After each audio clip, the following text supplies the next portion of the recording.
मंच पर विराजमान देश के गृह राज्य मंत्री और मेरे मित्र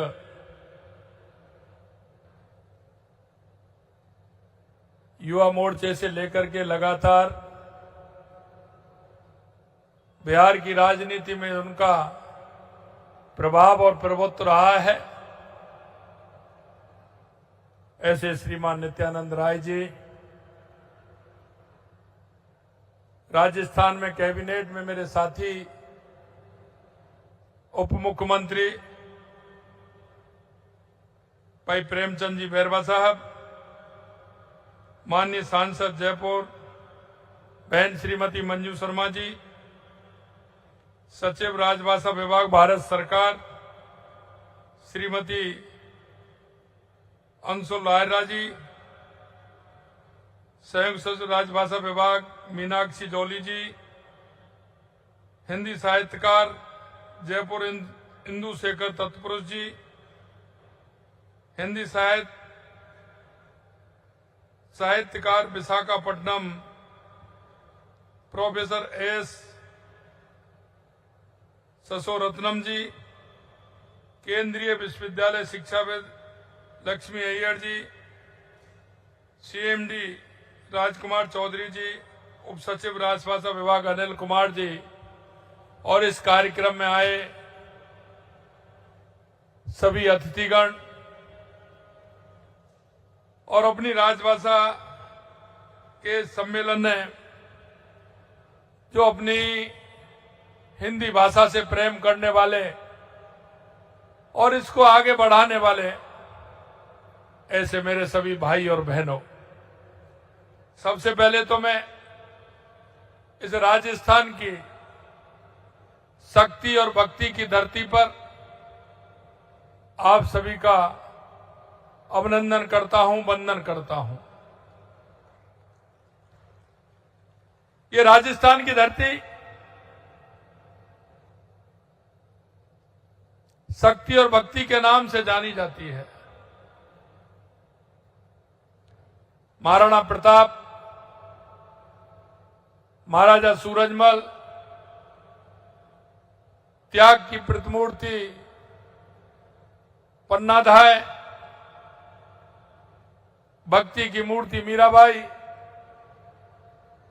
और अपने आप को पर्यावरण के लिए न्यौछावर कर देने वाली मां अमृता देवी की धरती है।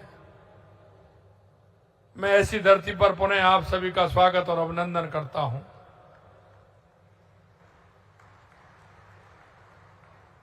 सबसे पहले मैं इस गर्मामी आयोजन के लिए माननीय देश के गृह मंत्री अमित शाह जी को और गृह राज्य मंत्री भाई नित्यानंद जी को मैं हार्दिक धन्यवाद भी देता हूं कि उन्होंने ये कार्यक्रम राजस्थान की राजधानी जयपुर में रखा है और इसमें हम सभी को सम्मिलित होने का शुभ अवसर मिला है।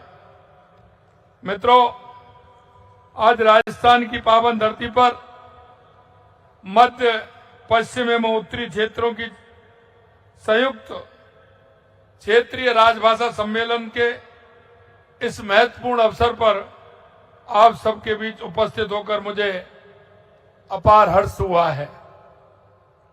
वो इसलिए कि हमारी जो भाषा है इसका कोई मोल नहीं है। मैं देश के गृह मंत्री माननीय अमित शाह जी, नित्यानंद जी, गृह राज्य मंत्री के नेतृत्व में गृह मंत्रालय ने देश की आंतरिक सुरक्षा और सामाजिक समरसता के क्षेत्र में जो अद्वितीय कार्य किए हैं उसके लिए मैं उन्हें विशेष रूप से बधाई देता हूं।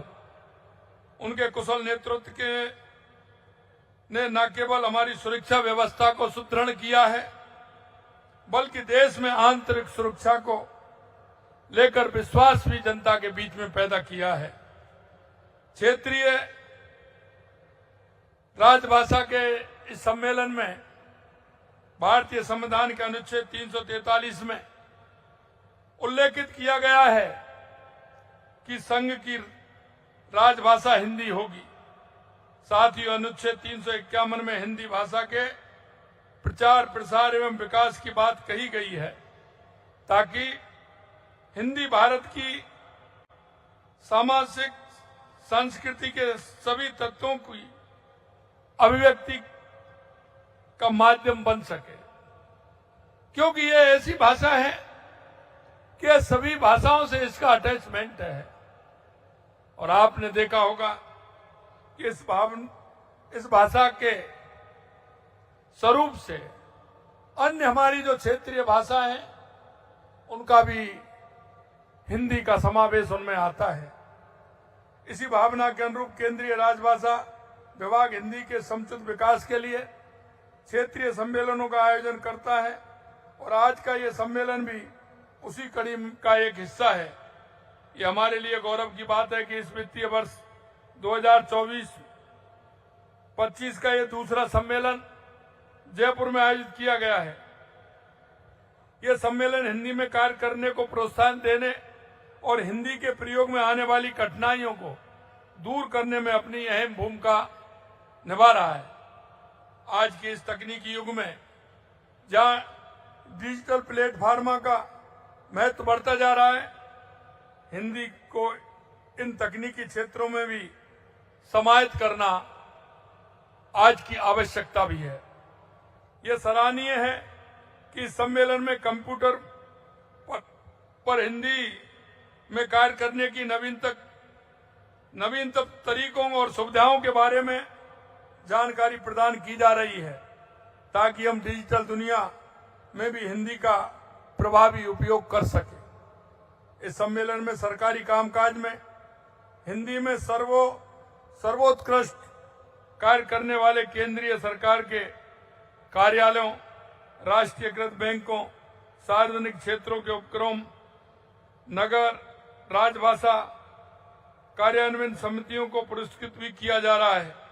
आज के इस अवसर पर जिन्हें राजभाषा पुरस्कार से सम्मानित किया गया है, मैं उन सभी को हार्दिक बधाई और शुभकामनाएं देता हूं और कहना चाहता हूं कि आने वाले समय में इसका और उपयोग बढ़ाने में हम सभी सक्षम होंगे। आप सबका हिंदी के प्रति जो लगाव है, जुड़ाव है, हमारे लिए वो प्रेरणा का स्रोत है। और प्रेरणा के स्रोत के साथ साथ मैं आपसे कहना चाहता हूं, ये ऐसी भाषा है जो हमारी संस्कृति और सामाजिक व्यवहार को भी आगे बढ़ाने का काम करती है। ये भाषा उन भाषाओं में से एक है जो अधिकतर इस भाषा के उपयोग से वो भाषाएं चलती हैं। आपने हिंदी भाषा की उन्नति के लिए काम कर न केवल हमारी इस राजभाषा बल्कि देश के करोड़ों लोगों को गौरव बढ़ाने का काम आपने किया है। निश्चित रूप से इस तरह के कार्यक्रम जब आयोजन होते हैं तो इनमें परस्पर एक प्रतिस्पर्धा भी होती है और उस प्रतिस्पर्धा में हमारे देश की संस्कृति और हमारी देश की एकता और अखंडता भी मजबूत होती है। इस गौरव को बढ़ाने का काम आपने किया है। इस पर भारतेंदु जी ने भी कहा है, निज भाषा उन्नति अहे सब उन्नति को मूल, बिन निज भाषा ज्ञान के मिटत ना ये का सूल। क्योंकि अर्थात हमारी मातृभाषा की उन्नति के बिना ना तो समाज की उन्नति संभव है और ना ही हमारे हृदय की पीड़ा का समाधान हो सकता है। और हृदय की पीड़ा वो होती है कि जो मैं ठीक प्रकार से नहीं रख पाता हूं, नहीं समझ पाता हूं, तो वो भी दिक्कत होती है, वो पीड़ा होती है, उसको भी समझने का काम हमें करना है। हिंदी एक सहज, सरल और सुगम भाषा है। ये दुनिया की हजारों भाषाओं में तीसरी सबसे अधिक बोली जाने वाली भाषा है। हिंदी यूनेस्को महासम्मेलन की 10 अधिकृत भाषाओं में से एक है। हमारी हिंदी पूर्णतः वैज्ञानिक भाषा है। ये जैसी बोली जाती है वैसे ही लिखी वो पढ़ी जाती है। हिंदी शब्दकोश अत्यंत समृद्ध है। हिंदी की सबसे बड़ी विशेषता है कि सब भाषाओं को समाहित करने की क्षमता इस हिंदी भाषा के अंदर है, जो अन्य भाषाओं में मिलना कठिन है। ये केवल एक भाषा नहीं बल्कि हमारी संस्कृति, सोच और विचार को सशक्त करती है। ये हमारी भाषा, हमारे प्रदेश में हिंदी राजकाज की प्रमुख भाषा है और हमारे यहाँ हिंदी भाषा के संवर्धन और विकास पर लगातार हम काम हो रहा है। मुझे ये बताते हुए खुशी है कि राजस्थान में हिंदी के प्रयोग की स्थिति अत्यंत उत्कृष्ट है। हमारे यहाँ प्रशासनिक क्षेत्र में हिंदी का व्यापक प्रयोग हो रहा है। इसे बढ़ावा देने के लिए राजकीय विभागों की प्रशासनिक तकनीकी शाखाओं में हिंदी का मानक प्रयोग भी सुनिश्चित करने के लिए कदम उठाए जा रहे हैं। हिंदी मीडिया में राजकीय व अर्ध सरकारी विज्ञापन हिंदी में ही जारी किए जा रहे हैं। हमारी मातृभाषा हिंदी को बढ़ावा देना केवल हमारी जिम्मेदारी नहीं बल्कि ये हमारे मन की अभिव्यक्ति का स्वरूप भी है। ये हमारे संस्कारों, हमारी संस्कृति और हमारी पहचान से गहरा जुड़ा हुआ है। हम सभी का कर्तव्य है कि हम हिंदी के प्रचार प्रसार के लिए हर संभव प्रयास करें, क्योंकि ये केवल एक संवैधानिक निर्देश ही नहीं है बल्कि एक राष्ट्रीय आवश्यकता भी है। इस महत्वपूर्ण सम्मेलन के माध्यम से मैं आप सभी से आग्रह करता हूं कि हम सब मिलकर हिंदी के सम्मान में, इसके प्रयोग में और इसके प्रसार में अपनी पूरी शक्ति और प्रतिबद्धता के साथ योगदान दें। हिंदी हमारी सांस्कृतिक धरोहर है और हमें इसे हर स्तर पर, हर क्षेत्र में प्रोत्साहित करना, ये हमारी असल पहचान होगी। मैं अंत में इतना कहना चाहता हूं कि ये कार्यक्रम हमारे राजस्थान और हमारी इस जयपुर में रखा है, उसके लिए मैं पुनः देश के यशस्वी गृह मंत्री और हमारे गृह राज्य मंत्री जी को पुनः मैं धन्यवाद देता हूं। मित्रों, मैं इतना कहना चाहता हूं, देश के यशस्वी प्रधानमंत्री नरेंद्र मोदी जी के नेतृत्व में जिस तरह से हमारा देश आगे बढ़ रहा है, वो हर क्षेत्र में आगे बढ़ रहा है। मैं आपसे इतना ही कहूंगा कि हमें उनके जो निर्देश हैं, जिस संकल्प के साथ भारत को 2047 तक विकसित राष्ट्र बनाने की जो हमारी कल्पना है, निश्चित रूप से हम देश के यशस्वी प्रधानमंत्री नरेंद्र मोदी जी के नेतृत्व में उसको पूरा करेंगे। आज आप देख रहे हैं जिस तरह से हर क्षेत्र में हमारा देश आगे बढ़ रहा है, चाहे वो हमारी गरीब कल्याण की योजनाएं हो या हमारे विकास की योजनाएं हो या हमारा आतंकवाद, नक्सलवाद का खात्मा हो या दुनिया में बढ़ता हुआ भारत का सम्मान हो, या आज आप देख रहे हैं कि किस तरह से बदलती हुई स्थिति में आज हमारा देश आगे बढ़ रहा है। मैं आपसे इतना ही कहना चाहता हूं, हमारे देश की आंतरिक सुरक्षा से लेकर के बाहरी ताकतों की स्थिति आप देख रहे हैं किस तरह की बदली है।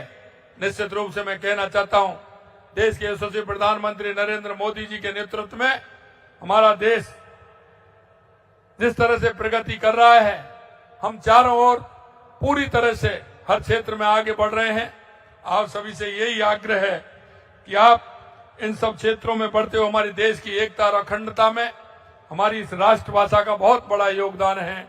हम इसमें भी अपना पूरा योगदान देते हुए हमारे राष्ट्र को सशक्त और समृद्ध और विकसित बनाने में अपनी भूमिका पूरी तरह से निभाएं। इस आशा और विश्वास के साथ आप इतने बड़े इस कार्यक्रम में सभी आए हैं।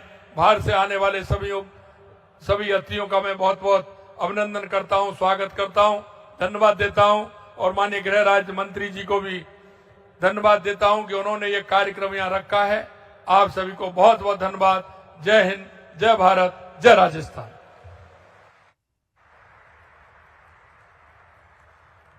बहुत बहुत आभार माननीय श्री भजनलाल शर्मा जी, माननीय मुख्यमंत्री राजस्थान, उनकी गरिमामयी उपस्थिति के लिए और उनके इस प्रेरक संबोधन के लिए। ये क्षेत्रीय राजभाषा सम्मेलन और पुरस्कार वितरण समारोह में आपकी गरिमामयी उपस्थिति ने हम सबको एक नई ऊर्जा और नई आशा और नई प्रेरणा से ओतप्रोत किया है। इस बात के लिए हृदय से आभार आपका। दिव्य सज्जनों, आपके लिए ये जरूर हम बताना चाहेंगे कि इस सत्र के बाद जो मध्याह्न भोजन के लिए अब वो बीच में हम थोड़ा सा गैप रखेंगे, लेकिन उसके बाद 2:30 बजे का समय होगा जब हमारा दूसरा सत्र शुरू होगा, जिसमें शिक्षा और साहित्य क्षेत्र की जुड़ी हुई प्रख्यात विभूतियां अपना वक्तव्य, अपने उद्बोधन और अपने अनुभव हमारे साथ शेयर करेंगी, साझा करेंगी, जिसमें सरकारी कामकाज में हिंदी को, उसके महत्व को बढ़ाने, उसके प्रयोग को बढ़ाने के तमाम प्रयासों और उपायों के बारे में वो चर्चा करेंगे।